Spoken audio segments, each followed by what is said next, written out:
Hey guys, in this video we'll be continuing our in-depth review of Elantris, and in this video we'll be discussing the setting and the magic system. It just made sense for me to lump these two together because in the story they actually are together in the sense that the land affects the magic system. So let's start with setting and then we'll move into magic system. So there's two major settings for this book. There's Elantris and then the city outside of Elantris.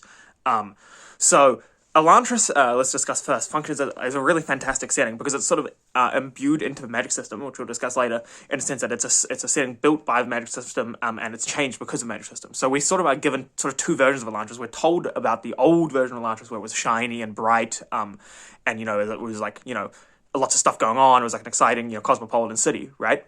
With like, gods walking amongst the people and just being like a really cool, amazing place, right? And then we're juxtaposing that with our new view of Elantris, right? Which is, of course, a city that's broken and dirty and covered in this grime that's everywhere, and it's like a terrible place to be. People are suffering there. Both the people in there are Elantrians who are like suffering and just having a really bad time. And so I think that Elantris really functions really well as a setting because Brandon describes it super well as this place that is it's corrupted and bad and like dirty, and I really understood that on like a visceral level. I was like, damn, this place really just sounds like really bad. And when he talked about the slime, I could really visualize that, all these buildings covered in slime, looking brown and dirty and stuff. And he talks about how, the city looks like it's been abandoned for like hundreds of years, when in fact it's only been 10 years, right? And I thought that the juxtaposition also really helped because we're told about how, like I said, how amazing the city was, and now we're getting to see what it looks like now. And I just thought that it's a really functional setting for a story, and it really works as a good place to base like sort of a plot off. And it just felt very visceral and real, and I sort of connected to it as a setting. So Elantris is a fantastic setting, I think. And then outside, I think we have a slightly weaker setting. So we're in this place called Erlan, right? And the city of, I forget the name of the city, but Keiki, the city of Keiki. And I think that this setting is a bit weaker. So it's kind of, and I think that part of it is almost deliberate, where the setting is designed to seem kind of commonplace and drab relative to the giant city of Elantris, like right next door. So I can kind of see a little bit what Brandon was going for there. But I will say that the city of Keiki in Erlan is it feels a bit kind of generic. It's just kind of generic, small, medieval city. It doesn't feel like it has a lot of personality. I never felt that. So, for example, in some of Brandon's later works, like The Way of Kings and stuff, the settings, but even though they're designed to be a little bit, some of them are designed to be a little bit generic, they also really pop off the page and you like understand them and you feel what's going on. I felt that Keiki sort of just felt like a generic medieval city. And I didn't really, I had a little bit of trouble sort of visualizing exactly what he meant. I kind of just thinking like small city in front of a giant wall, because the walls of Elantris. In my mind, I was sort of visualizing it perhaps a bit like Castle Black from the Game of Thrones TV show, where it's like a giant wall and then like a small little thing. But I never really felt super connected to that setting, and I never really felt like I understood exactly what Brandon was sort of meaning with the setting. Which, not to say that it was bad, there still functions as a place for a story to operate, right? It's like generic medieval city, that's fine, right? But I will say that relative to Elantris, it kind of paled in sort of comparison. I never really felt that it sort of popped off the page in such a visceral way as Elantris did. So I'd say that this, this book kind of has two settings, right? Elantris and Keiki, the city outside Elantris. Elantris, like 9 out of 10, really strong setting, which you feel connected to and you feel like you understand. And then Keiki, I'd say, is more sort of like 5 out of 10. Like, it functions, it works, but you never really feel that it's anything unique or anything super, like, strong or you don't really feel connected to it in any way. So those are the two settings. And then now let's jump into the magic system. So the magic system of this book, one thing I like about it is it's very well described to us. So let me just quickly tell you what it is, right? So it's these things called aeons, and this thing called aeon door. So there's this big power, which, as we know from a Cosmere, is investiture.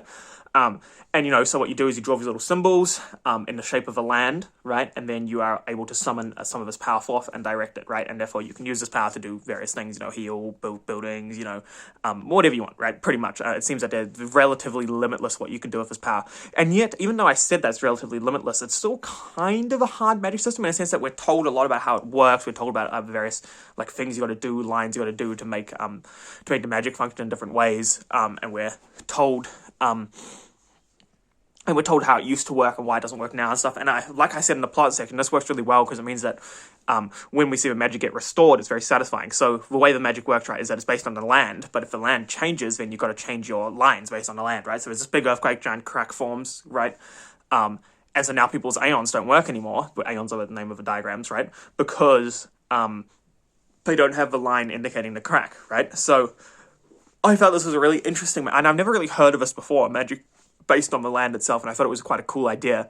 And I enjoyed it a lot. If I had any criticisms of the magic system, I'd say that it's still a little bit, unclear, like what it can do and what it can't do. And I would also say, and this isn't necessarily, this is kind of a combination of a setting and a magic system combined, but I feel like what Brandon was saying about, how, I felt like what happened in the world wasn't actually what the consequences of a system would be, right? As in, if the system existed in the real world, in a medieval setting, right, I don't think that what happened would have happened, right? So, for example, we're told about how the Elantrians were prevented from making, like, people said, oh, you shouldn't make certain stuff because the merchants need to sell stuff, right? But are you seriously telling me that, like, a few random Elantrians wouldn't just, like, make people whatever they wanted and sell it or just give it to them for free because they're, like, gods, right? So that didn't make a lot of sense to me, you know, if you're, why wouldn't you just use your magic to give people whatever they want, you know? Are you mean to, and you could say, well, some people are selfish, right? But you mean to tell me there's tens of thousands of Elantrians and not one of them would just start making stuff for people for free, you know? Because it's endless, limitless magic, right? It doesn't seem to have any sort of, like, cap on it, right? It's not like, for example, you get tired after you draw your 5th Aeon or whatever. So it just seems to me that the world that's described from this magic system wouldn't actually be the world that I feel would happen, right? And so I just felt a little bit that was one problem. But it's not necessarily a problem with the magic system, rather I think it's a problem with how the author thought about the magic system in the world. So I would say, sort of, to conclude this video, set 2 settings, one quite strong, Elantris, one a little bit more weak and generic, which is Keiki outside of Elantris. And then in terms of a magic system, it's a cool, interesting, innovative, unique magic system, you know, like symbols dictating how magic works. And so the magic system itself was pretty cool and pretty unique. But because there's no limits on it, I felt like the way it was like the way it affected the world wouldn't actually be the way it would affect the world in a more realistic setting. So I felt a little bit disconnected from the story in that way, because he's talking about you know, what happened in the past, and I'm like, would that really be what would happen? So yeah, that's the magic system and the setting of Elantris. Thank you very much. In the next video, we will be discussing. Let me just check what we'll be discussing. In the next video, we will be discussing tone. Yeah, I think just tone and themes in the next video. And then we will be moving on to finishing off just with a bit of a summary. So yeah, thanks very much for watching and have a great day.